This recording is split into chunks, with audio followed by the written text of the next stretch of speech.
Well, good morning for those of you who are joining. I think we're going to wait just a few more minutes, let some other people join in, and then we'll get started.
All right, we'll just do a sound check here and make sure everyone who has joined can hear us okay.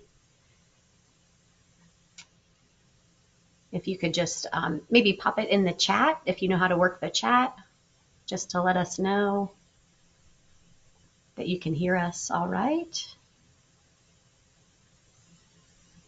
All right. We're getting some thumbs up, Matt. I think that's a good sign. I haven't seen any thumbs down. Great.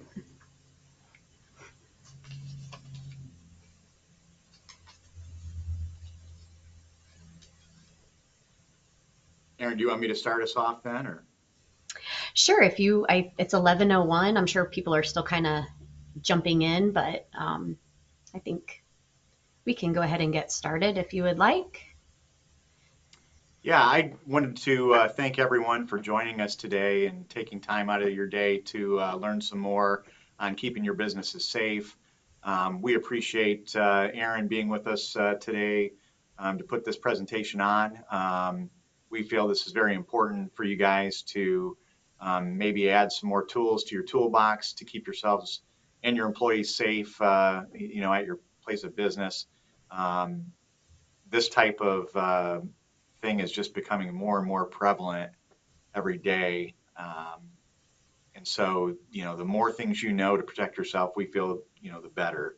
Um, I'm sorry, I'm Matt Wood with Citizens National Bank. Should have got that out of the way in the beginning, but I work in the commercial lending area of the bank as the chief lending officer.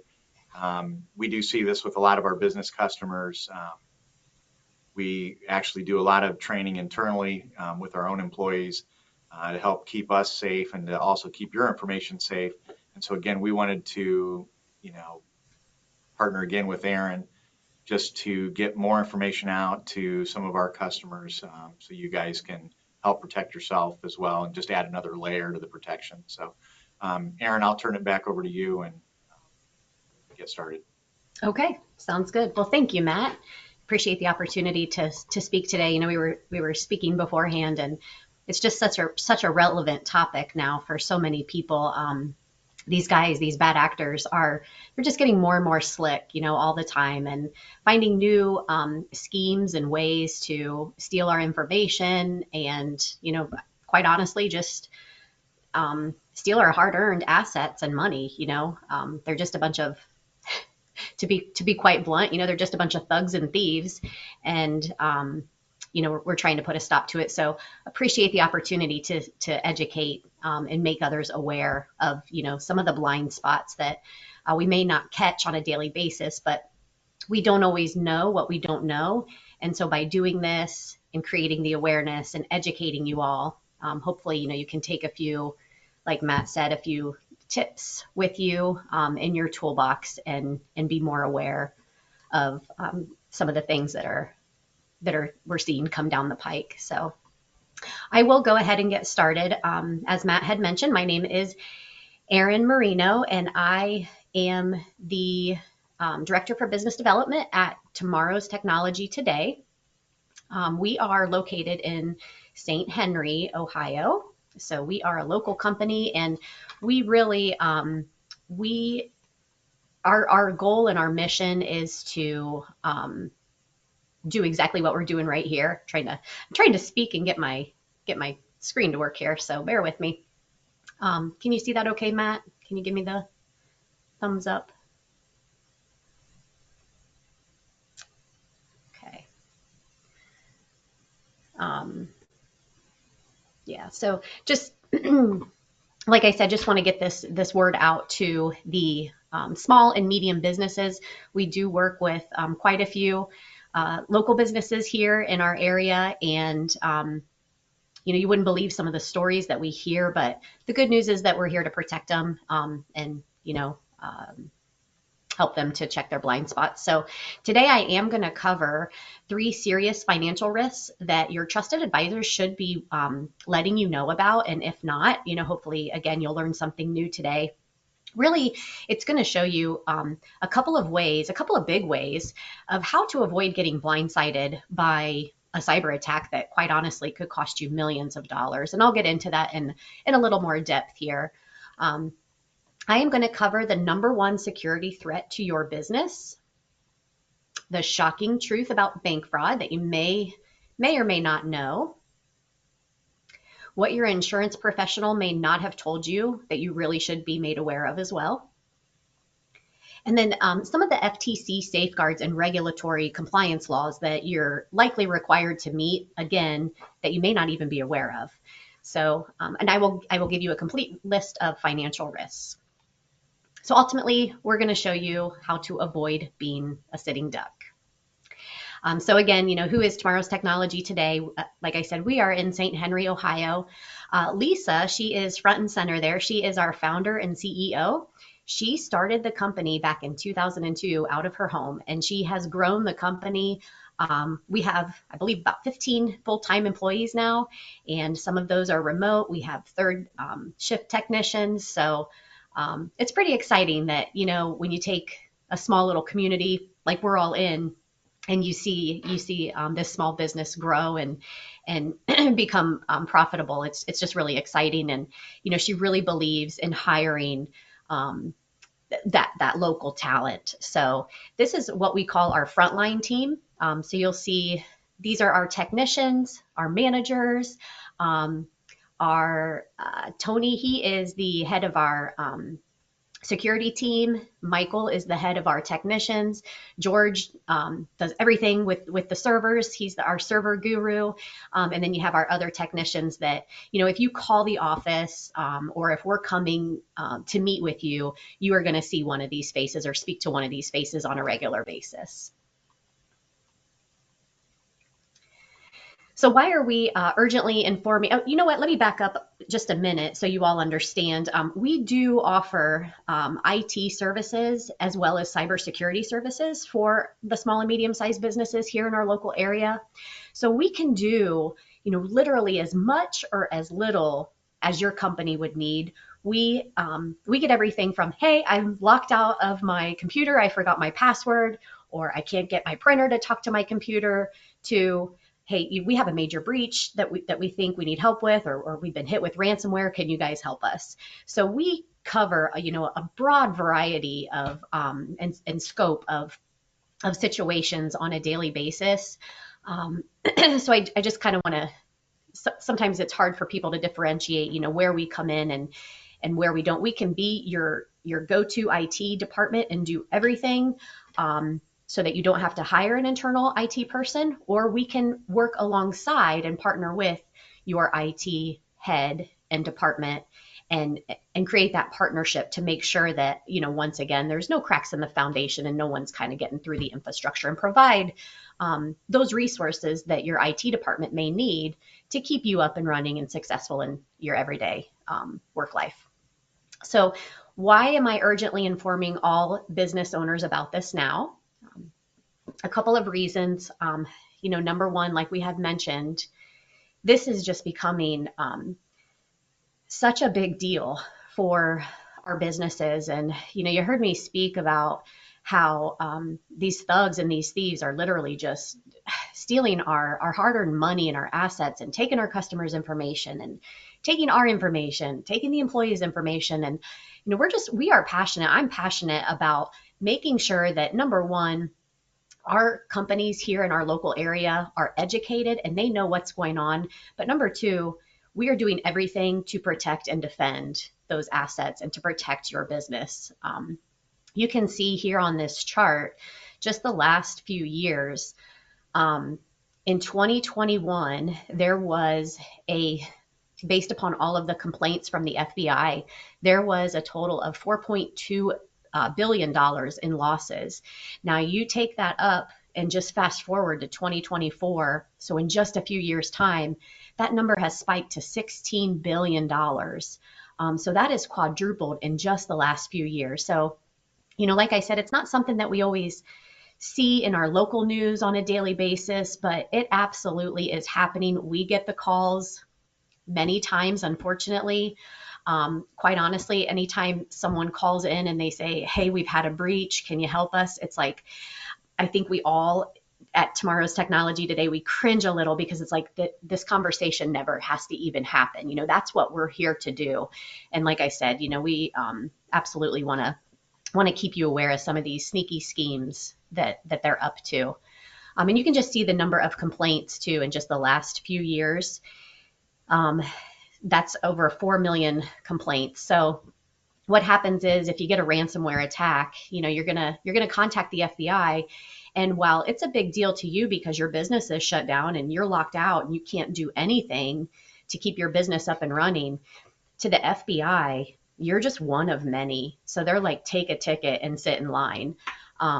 So that's why, we cringe, because it's like this conversation never truly does have to happen.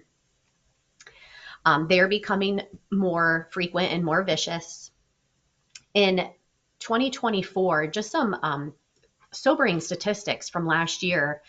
In 2024, the average ransomware attack was $4.8 million for a small and medium-sized business. Then the average downtime is 22 days. So, if you can imagine what would happen if there's a bad actor that gets into your network, and typically these guys will sit in your network for about 90 days before they go in to make their attack.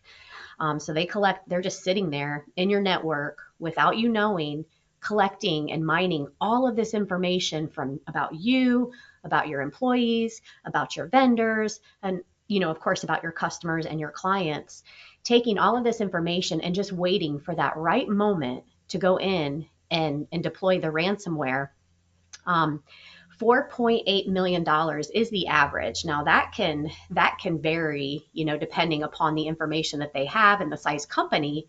But these guys are slick. They'll get it down to the exact number. They'll go and they'll look at the credit card information and your bank information and all of your assets, and they will put ransomware and deploy ransomware for the exact amount of money, to the cent, that you may have in your bank. So they absolutely know what they're doing. And if you can imagine that kind of a price tag for your business, and then 22 days on average, again, that's an average. So sometimes it's less, sometimes it's a little more, but if you can imagine what that would do to your company being down for 22 days, it's a major blow. It is absolutely a major blow. And it is very, I don't want to say it's very common, but it is common in our area. I think a lot of people would be surprised at how many times people are getting hit with these kind of schemes, and we don't even hear about it. So if it's so common, why don't we hear more about it? Well, there's a few reasons. Kind of moved ahead. Uh, there's a few reasons why we don't hear about it. Number one is, people are embarrassed. If I get hit with a ransomware, if our company gets hit with ransomware, it's not something that I want to go and just post on social media and call the newspaper right away and let them know. So it is very embarrassing. So a lot of it is to save face. And the other thing is they have your client's information, so it gets very, very tricky. You have to get your insurance agents involved if you have cyber liability insurance. You have to get the FBI sometimes involved. You have to get I said your insurance agent, the bank, your credit card processor. So there's just so many things that have to be done, and it is it's just quite a blow. So, what is motivating these guys, these hackers? The number one thing is, of course, money. It's a business. These guys run it like a business. There's no overhead or taxes. They literally can go online and get exploit kits and learn how to become a hacker and mine your information, and then turn around and use it against you. So it's very, very easy. They also, these hackers, they have it set up just like a business. I mean, they have a customer service team, they have an HR department. It is amazing how slick they are, and I guess to give them a little bit of credit, they are pretty smart. So we can't take that away from them. They absolutely know what they're doing. Now, these are just some averages, but if say I'm a bad actor and I'm spending my day mining this information, if I get some credit card data, I get $110. I get your bank login, I get paid 4,200. And then if I get your crypto account, that's about 2,600. So even if I just hit one of those in a day, 5 days a week, I'm making some pretty good money. So that is what is one of their main motivations. And then what is enabling them? Again, it is those, I kind of already described that. It is those exploit kits. There's no overhead costs. They can kind of set it and forget it. And now these guys are getting so slick that they can have their AI bots do all of the work for them. So they can just deploy all of their little dark minions and go on about their day while they're making money, just living their life. So the dark web, that is, so most of you have heard the term dark web, or probably all of us. The dark web, essentially, it's a black market. It's a black market for the internet. It is where the bad actors dwell and work. It is, if you can imagine this, it is about 550 times larger than our World Wide Web.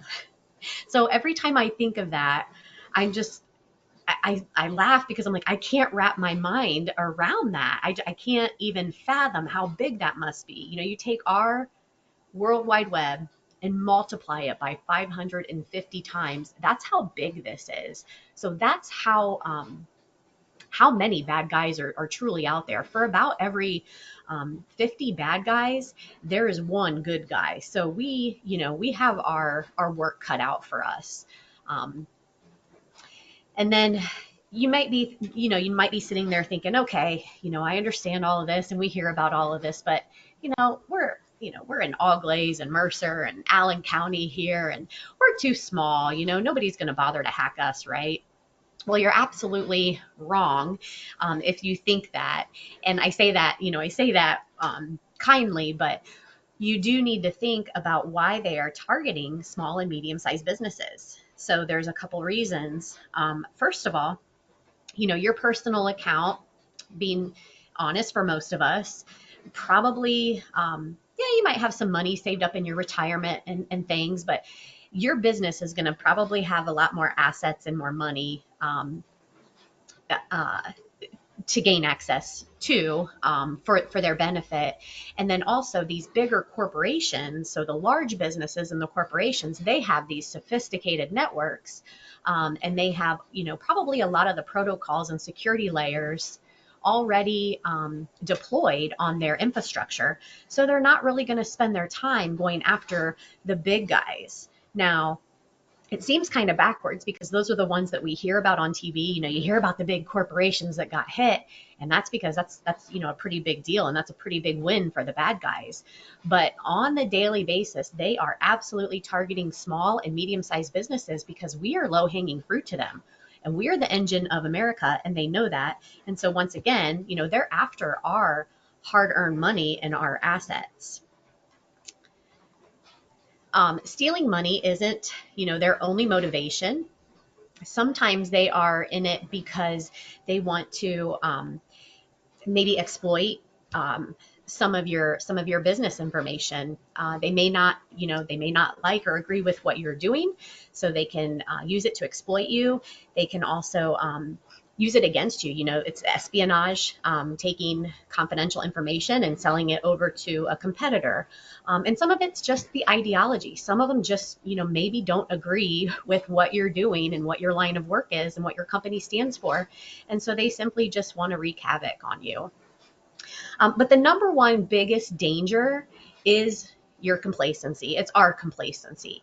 So doing nothing once we know what we didn't know and we don't do anything about it, that really is a danger zone. So we want to make sure that, you know, we're not only staying aware of some of the schemes and the scams that these guys are up to, but okay, how can we defend ourselves?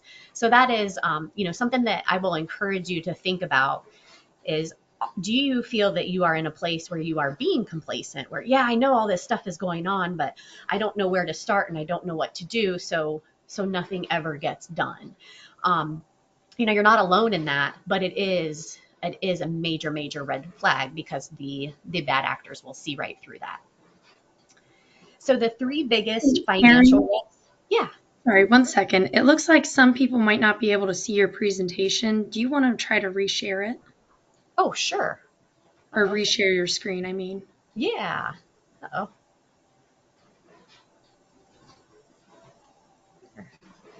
Have they been able to see it the whole time? It was one person just said they weren't seeing anything. Has anybody else been having that issue? I think they're just not able to see the presentation. Okay. Um, yeah, I can reshare it. Hopefully that'll. I think if you reshare it, we should be good to go. Okay. Should I go back? I feel bad if I've been going through it this whole time and I haven't seen it. Okay. Can everyone see that? Can we maybe take another poll? Okay. Now I'm going to do this, Lauren. When I go into presentation mode, Yeah. um, I won't be able to see the screen anymore. So can you tell me if they're still seeing it okay? Like, I'm going to do Yes. this. Let me know if we're still getting thumbs up. Just Okay. Because, yeah, it looks like apologize, some people are guys. getting it and some aren't. Okay. If not, I'll do it the other way. I just kind of want to see if.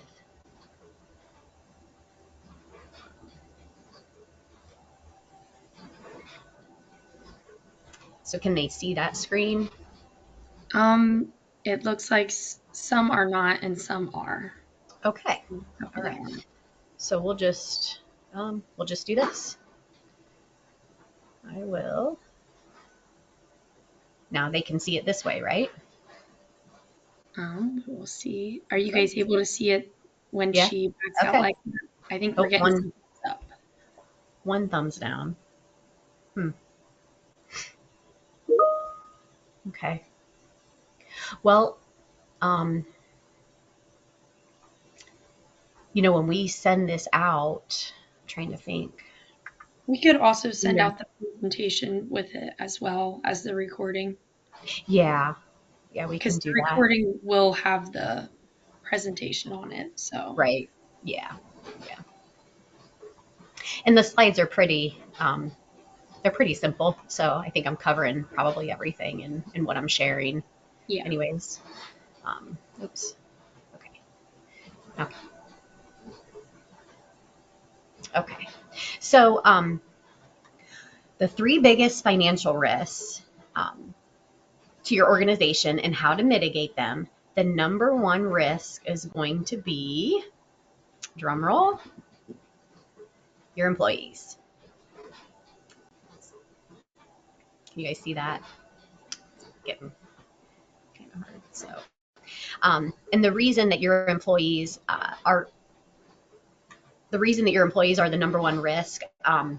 They are routinely putting us, our companies, at risk for a cyber attack just from the simple concept of emails. These guys, the bad actors, they play on our emotions. So they play on the fact that we are very task oriented, that we're busy people, that we're a productive society. We want to get things done on a daily basis. We all, not, maybe not all of us, but a lot of us, we have our checklist of everything that we need to get done through that day, and we're laser focused. Well, they play on some of those emotions and send an email out, and it turns into to a business email compromise type of scheme, or a spam email, and you click on a malicious link. Also, the employees do things. If you don't have policies in place, they will maybe write their passwords down and leave them on their desk. They might put them on a sticky note on their computer or on their desktop. There's just multiple ways that employees really are putting us at risk on a daily basis. Also, much of our company's data is out on what we call shadow IT. So those are cloud apps like your Google Drive and your Dropbox. So you want to make sure that if you have your company's data out there, that you have the proper protocols in place to make sure that that information is not being able to be accessed by, number one, anyone that's not an employee, or you want to make sure that it's got a strong firewall around it, and people can't just access it from wherever.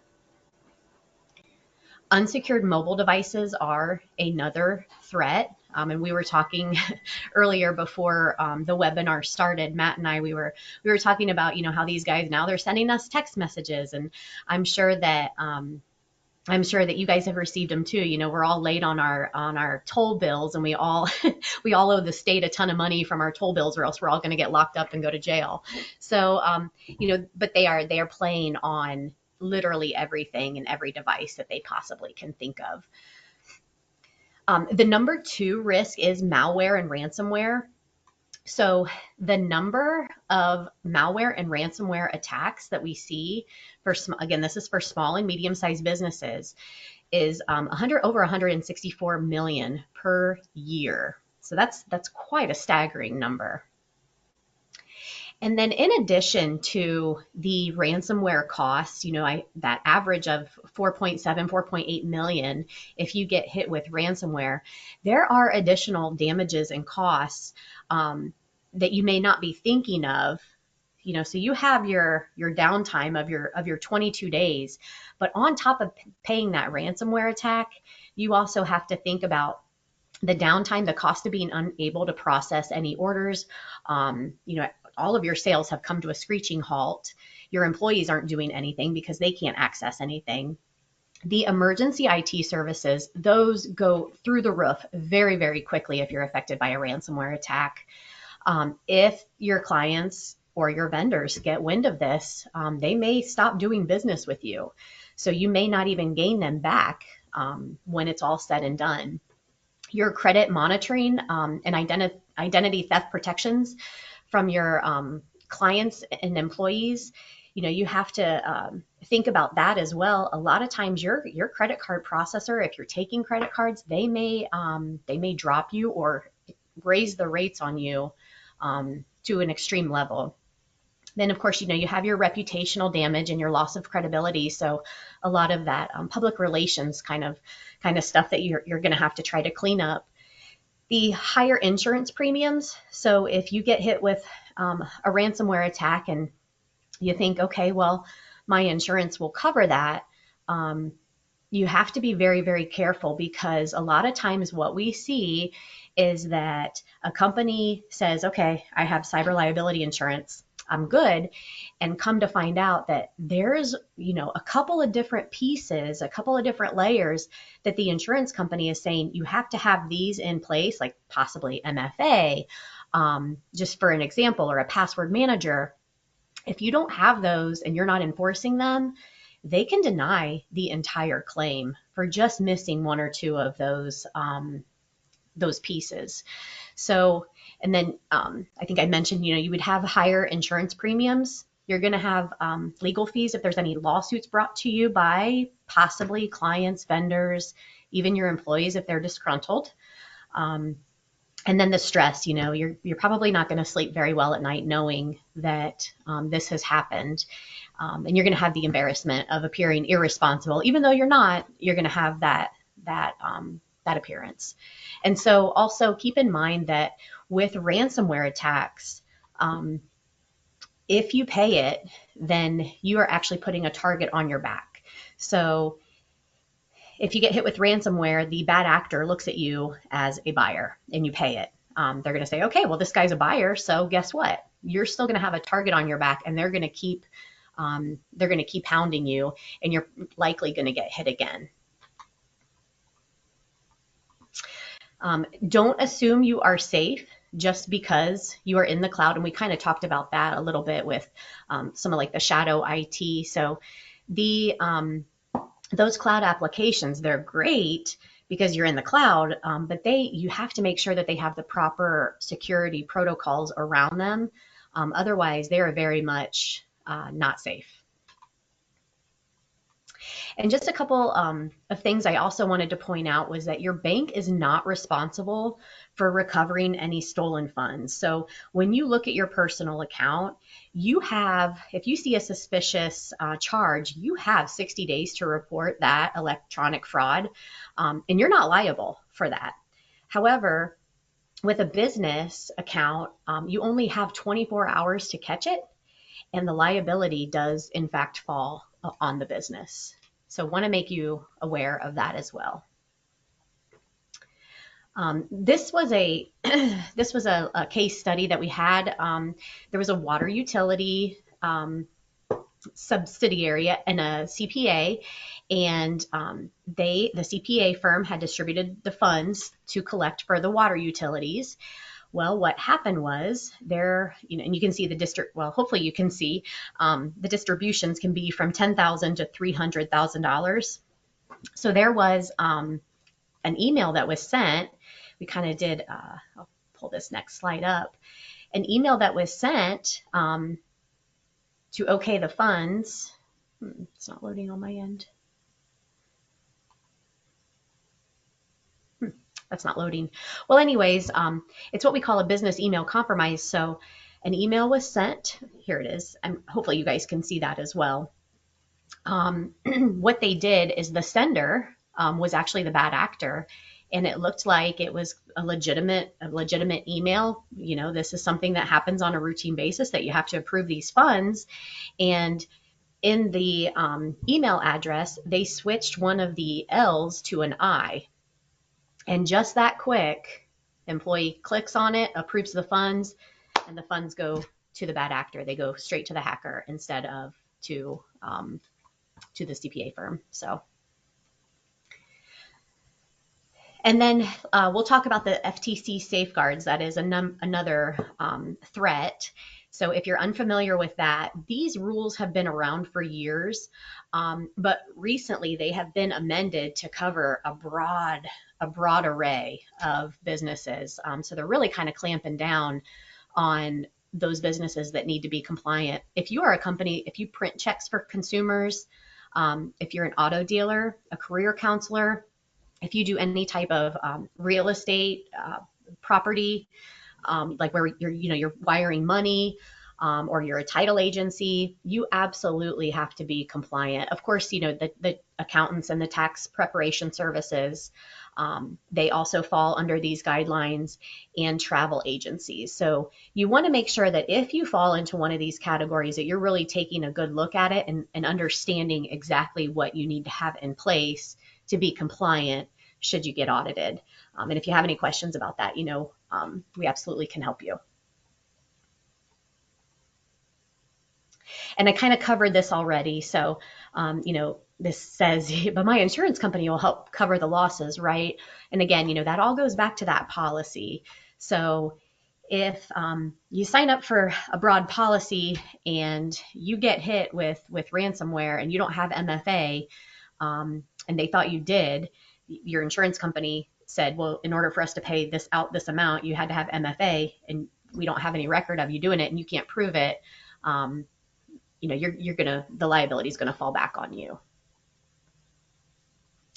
And also, just think about the things that your insurance won't recover for you. And that goes back to that slide, a lot of just your clients and having to, tell everyone at some point, you may be liable to write them a letter and to inform them. I'm sure some of you have gotten those probably recently.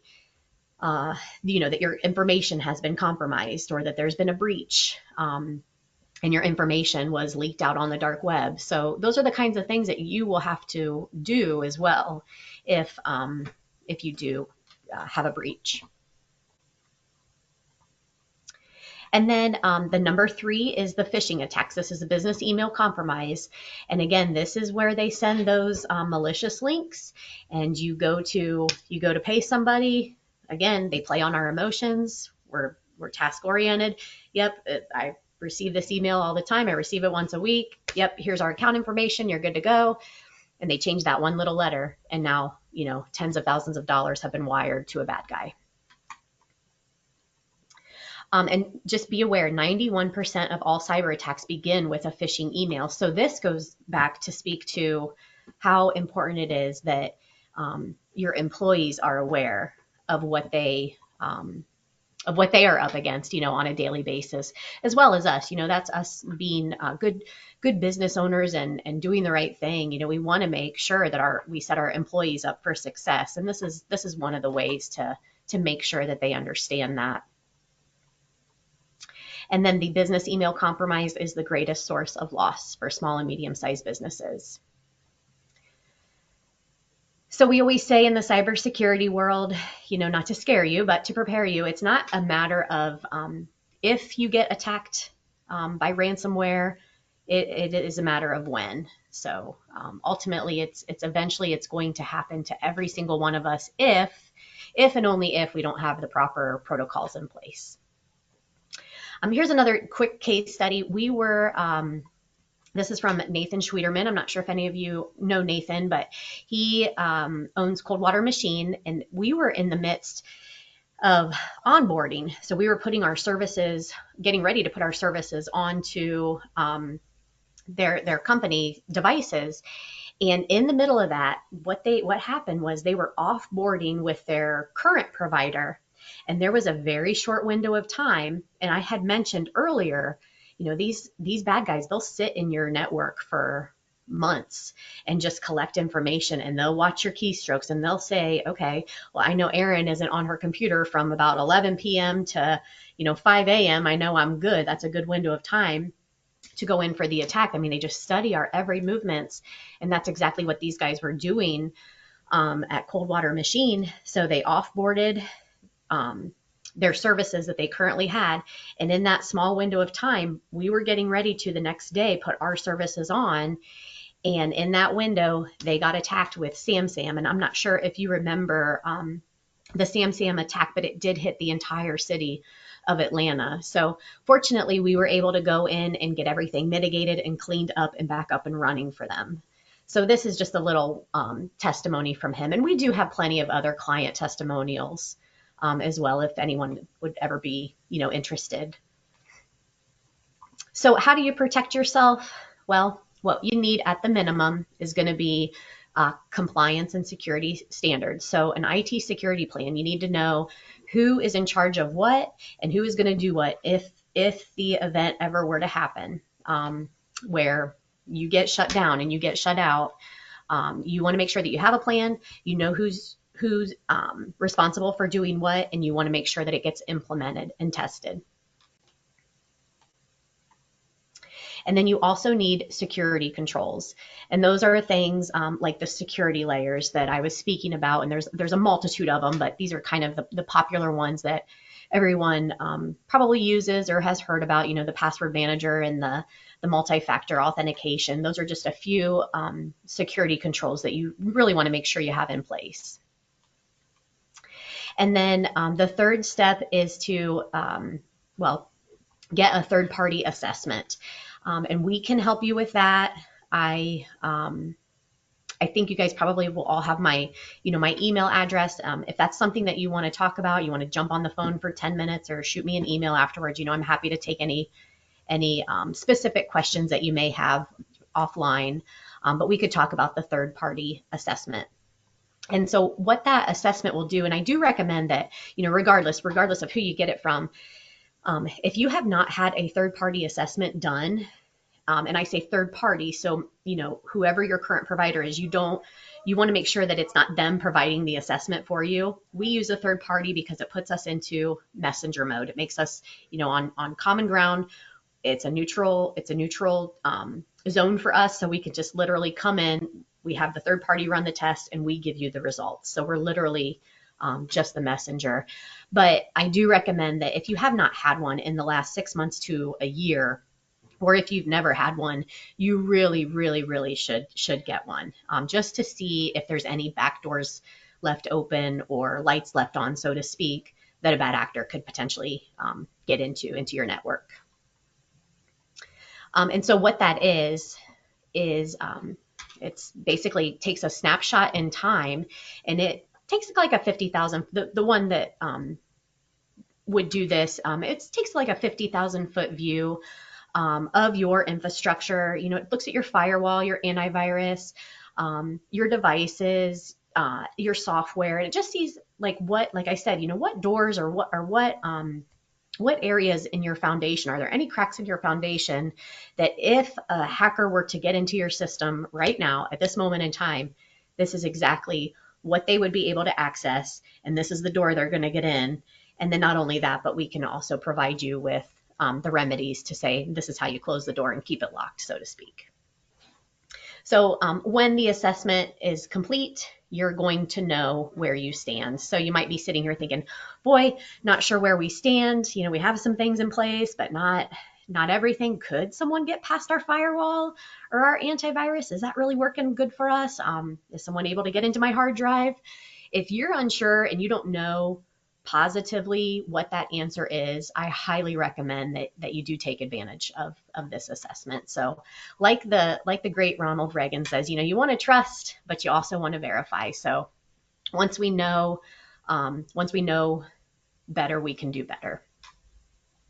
And if you would like to, I'll say apply for that cybersecurity assessment, I don't want to make it too non-personal, just reach out to me, talk to us, send me an email, give our office a call, or you're welcome, I'm sure, to contact Matt as well. So with that, I think turn it back over to you, Matt.